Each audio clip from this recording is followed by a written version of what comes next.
Hi, everyone, and today we're going to take a grand tour of the front side of the really, really big organ. This is a digital instrument, and last time we kind of looked at the backside and saw the electronics, and I explained how the basic architecture of all the electronics went together and all of the audio channels and how we're going to mix that down into something that's a little more useful in a studio. Now, obviously, this was built for a much larger situation, like a big church. In fact, this was a custom build by the Johannus company for the 1997 NAMM show. They used it as kind of a showpiece at that event, and then it moved on to a church in the Los Angeles area. And this year, just a few months ago, I acquired it kind of through working for the Global Organ Group, and so I brought it here. Now, you can kind of see in the background that this is not really a finished room. This is kind of a garage space, been using it as a shop for a while, and my intention has been to finish the walls and kind of turn this into a nice studio space, as many musicians do. This was the only place I could get this organ into, so that's kind of made that project a little more pressing. So for now, I'm going to be using this to film for my Edinburgh show, so I've put up some black drapes just to kind of dress up that wall and give it a nice backdrop. In this broader shot, you can see some of the other unfinished parts of the room. But I've been posting pictures of this on Facebook and talking a little bit about it. And an old high school mate of mine made some comments. He decided he was very curious and looked up some things about organs and how they work. And he very rightly asked the question, okay, since there's no pipes, how does this thing make music? So why don't we start by talking about that. Now, the desire to build a pipeless organ goes way back. If as early as the 19th century, they were building organs using free reeds like you would find in an accordion or a harmonica. Those became very popular in the Victorian era, and then you had in the 1930s the invention of the tone wheel organ. I've done a video about that as well. Eventually, oscillators were used, the same oscillators you use to generate a radio signal, scaled way down to make a musical tone. Then came along digital sampling, digital synthesis, and more recently, digital physical modeling. Now, this instrument uses what's called sample playback, and that means a recording was made of the pipe, and then when I hit the key, that recording is played back.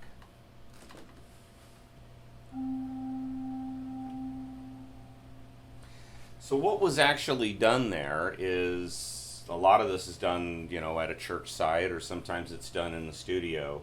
An organ pipe was sounded with a microphone nearby, and a recording of a few seconds was made.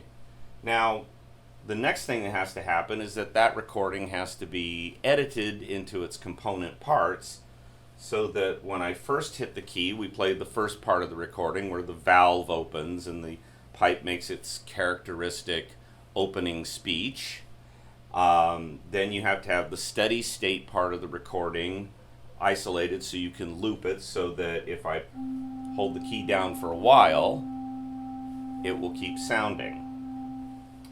Then, of course, you have to take the end of the recording where the valve closes and the pipe trails off. So you have that attack, sustain, release.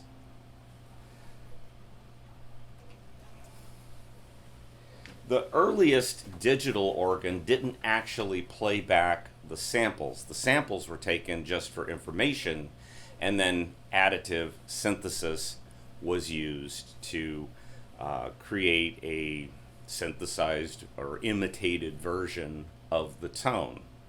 As the computer technology became more sophisticated, we were able to build instruments where you would actually play back the samples, and those proved so far to be more realistic. So let's talk about what is actually all here. If we look to my right, we see all these knobs. If we look to my left, we see all of these knobs. Well, what are those? Well, these are the stops. That's the usual nomenclature.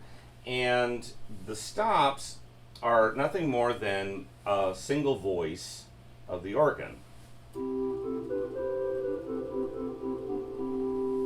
Or you might have something like this.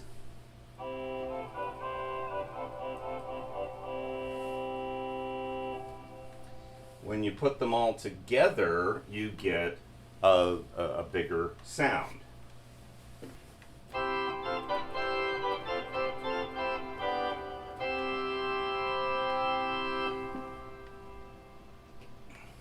So let's take a little tour of what we have here and how I've set it up for the purposes of using this both for recording and for practice purposes.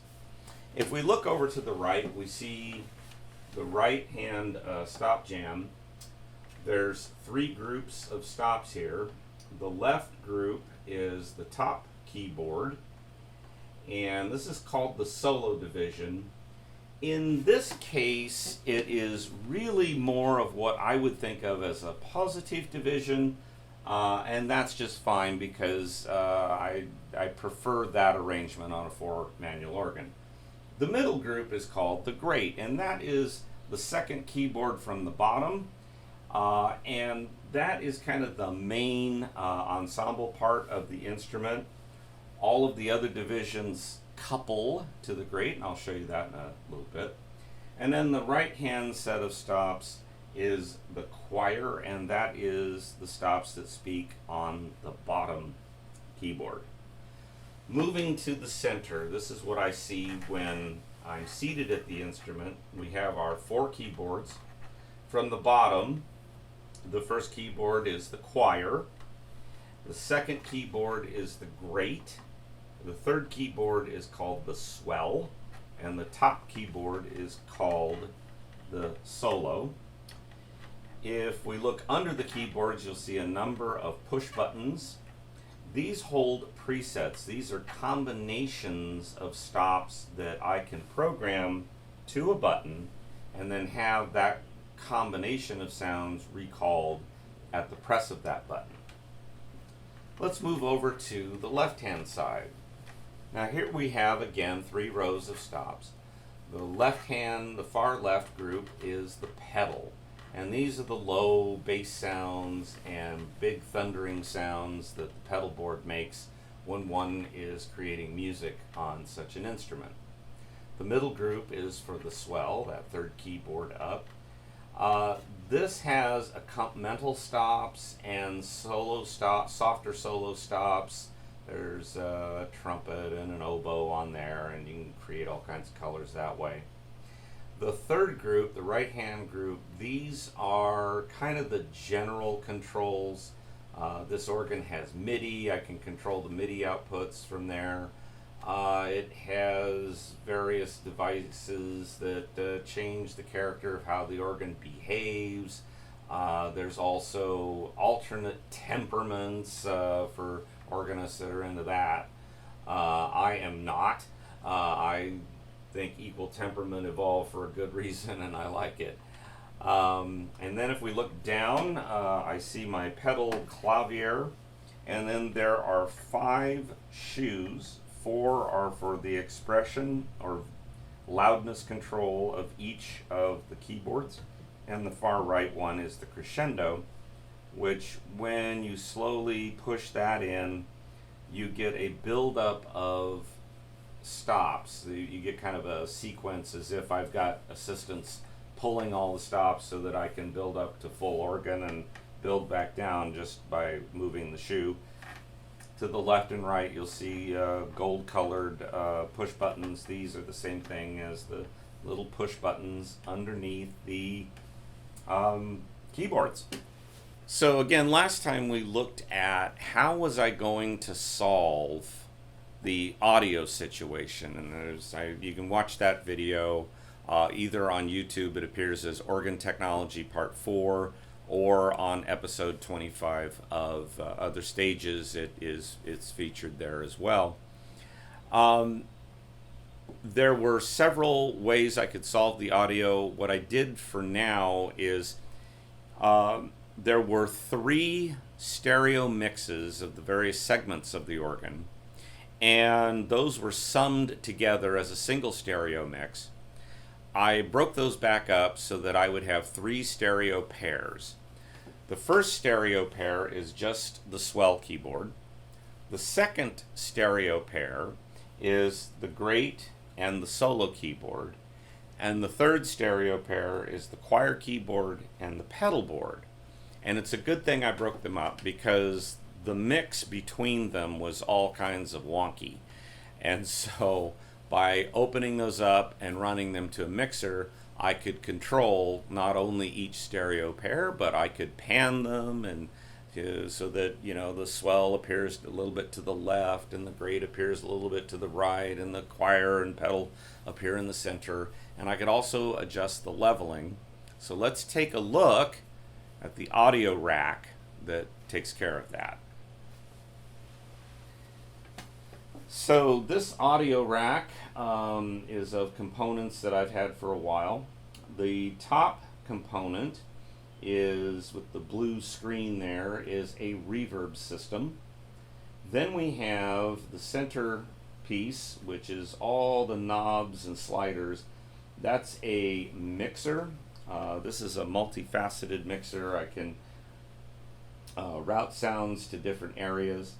So the sliders to the left, the first 6 sliders, the first 2 are the swell, the 3 and 4 are the great solo, 5 and 6 are the choir and pedal.